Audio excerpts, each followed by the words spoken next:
Once upon a time, there was a small village on the border of Bihar. It was Rampur. It was winter. Mud streets crisscrossed the village, bulls walked along the pond, and in the evening, old men gathered at the village square, lighting a fire and chatting. Just outside the village on the roadside sat the greedy businessman Ajay Prajapati's dhaba. Ajay was a cunning and greedy man, and his restaurant was renowned throughout the area, but his prices were sky high and his behavior was substandard. As you sound a bit bunkhead. Brother, just order a plate of samosas, he said. Brother, if you want to eat samosas, bring your money. You only get air here on credit. He was a very rude man. We've come here because we have money, he said. And he was rude to customers. Who would eat at his place, brother? The businessman would judge customers by their clothes and status. The villagers were both afraid and compelled to eat at his place. His samosas were expensive, but the taste was unmatched. But no one knew that his tastes were filled with greed, and he harbored not the fragrance of humanity, but the stench of pride. In the same village, a poor man named Rahul lived with his wife Roshni and daughter Kushi. Rahul's face. Rahul was less educated, but he was very hardworking. One day, it was raining. Dad, it's really cold. Please buy me a sweater, son. I don't have any work right now. Just wait a few more days and I'll buy you a sweater. Look, we can't stay in this house during this cold month. You'll have to find some work somewhere or a house somewhere to live. We have a daughter in India. We can't live in this cold. Okay, Bhagwan, I'll go look for work somewhere. Rahul then went to look for work. He spoke to a few places, but couldn't find any. Then he went to the dhaba of Ajay Prajapati, the greedy businessman.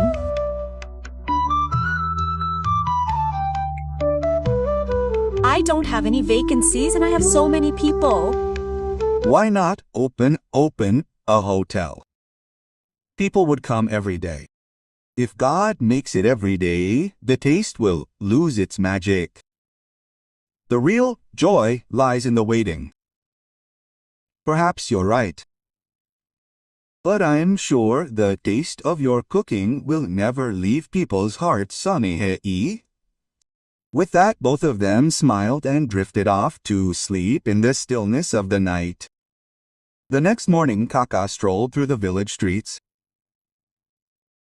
As he walked, the auntie sat under the peepal tree in the square.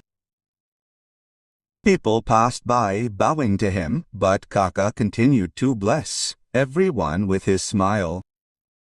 Just then, a young man approached him and said, "Uncle, you're sitting here alone. If you have time, come with me. Nah. I have a small stall where I make mutton curry. I want you to taste my mutton and tell me what's wrong with it." "Brother, this is even better. It's better to taste your mutton than to just knee and here, near. Come on, show off your skills." Two boys quickly arranged a plate of hot mutton curry and rice and placed it in front of Kaka. Kaka took the first bite. He chewed for a while and then said, "Look, son, your mutton is fine, but it lacks life." The boy replied in surprise, "It lacks life. Uncle, I use fresh spices." "It's not about the spices. Do I marinate the mutton for you?" "No, Uncle. I would just cook it straight away." "That's what's missing. If you want to bring flavor to the mutton, first marinate it for 30 minutes with lemon, ginger, garlic paste, and a little garam masala. Meh. Only when it's ingrained in the spices will the real flavor come out. Then cook it, you'll see people will ask for it again and again. Thank you, Uncle. From tomorrow I'll definitely do that. Uncle laughed and moved on. A little distance later, they reached the house of his old friend Ramlal. Ramlal was sitting on a cot in the veranda. Uncle jokingly said, "Hey brother, you're getting older by the day." "Yes, friend, I am. But tell me, how do you look so young? Are you hiding a secret, nah?" Uncle said, laughing, "It's a secret, but if I tell you, you'll feel young too. Then the villagers will be surprised to see us both." Both of them burst into laughter. Uncle said affectionately, "Look, brother, come home sometime on Sundays. I'll feed you my best chicken." "Yes, friend, I've heard a lot of praise about your chicken too. I'll definitely come one day." After a brief conversation, Uncle took his leave and returned home. The next Sunday came. Uncle woke up early again, brought fresh mutton and began cooking it in a large pot on a wood stove, near deck. Slowly the aroma of hot spices and secret seasonings spread throughout the village. By 12 noon, the villagers had gathered. As soon as the first plates were served, everyone's faces lit up.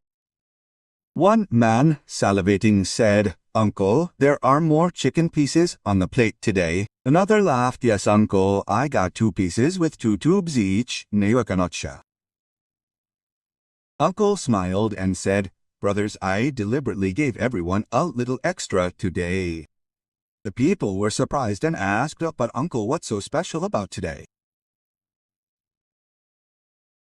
Uncle smiled and said, "Dokwokway was the day I first started making Sunday chicken.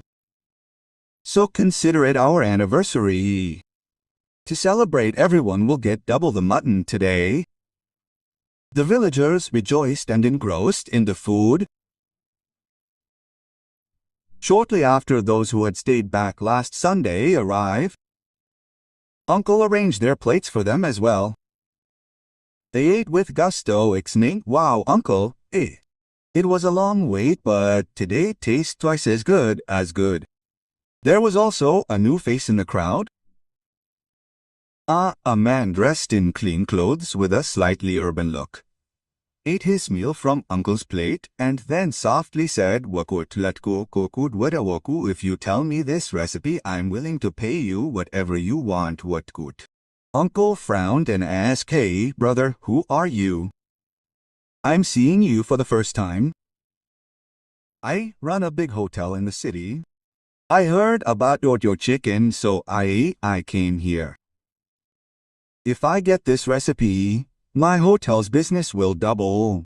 Uncle calmly said, "Even if I tell you this, you won't get the same taste."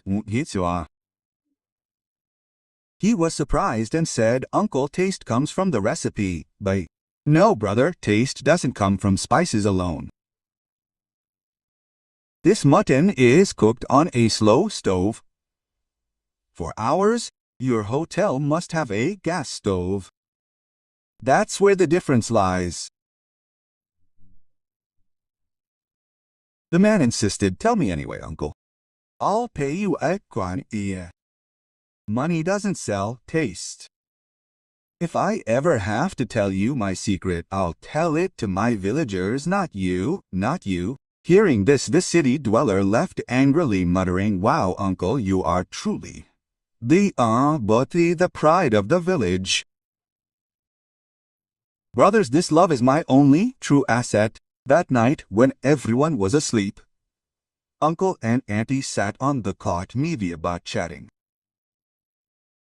"God, I'm getting old now. I wonder who will keep our chicken secret in the future." Auntie nodded in agreement. "You're right, but to whom will you give this secret? Who can cook it like you? Who knows, God might send someone for us, Ayan, for us. They both fell asleep thinking this. In the morning there was a knock on the door. Is anyone home? A soft voice came from outside. When Kaka came out, he saw a thin boy standing there. The boy said, Uncle, I am an orphan. I have been hungry for days. Can I get something to eat? Kaka brought him inside. Kaki immediately served rice and leftover chicken pieces. The boy ate with tears in his eyes.